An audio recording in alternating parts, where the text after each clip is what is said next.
So as we continue to go and live through this coronavirus pandemic and crisis, one of the things that I've noticed that can be easy to happen in our hearts is a sense of helplessness.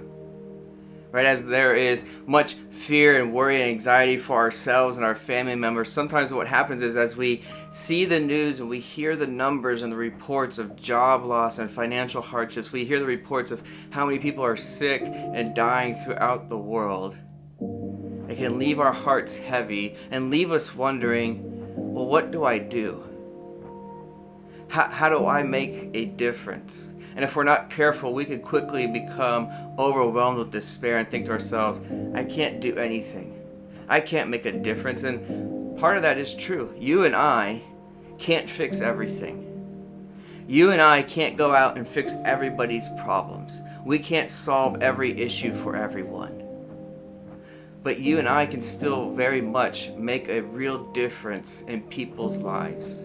In Luke chapter 15, Jesus tells three incredibly famous parables. They're sometimes referred to as the lost parables because they always focus on something or someone being lost and then someone pursuing that thing or that person out of love and bringing them back home. And when they do that, Jesus says there's great joy on earth and in heaven. And I want to read one of them to you. And starting in verse 8 of Luke 15 says this: Suppose a woman has 10 silver coins and loses one.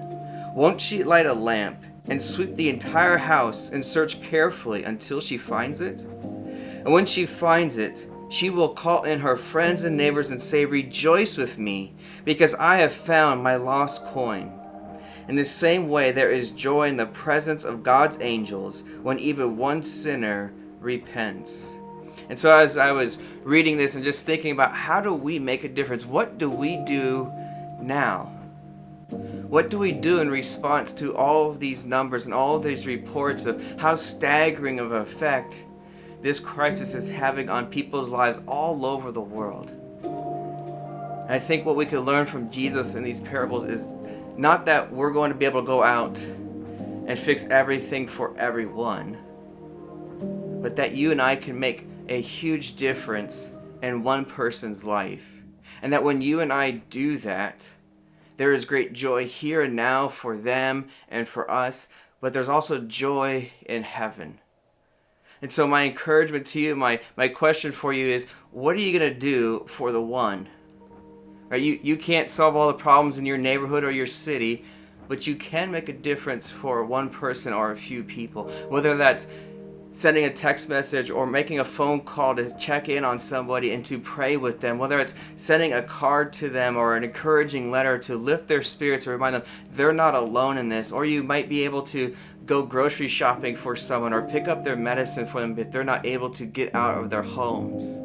Or maybe if you know someone that is facing financial hardships and difficulties during this time, and God has blessed you abundantly, then you are able to bless them and help them out. Maybe you can't indefinitely help them, but you can make a difference at least once or twice. And just imagine in all these small acts of love and kindness, how much joy would be present in their life and in your life.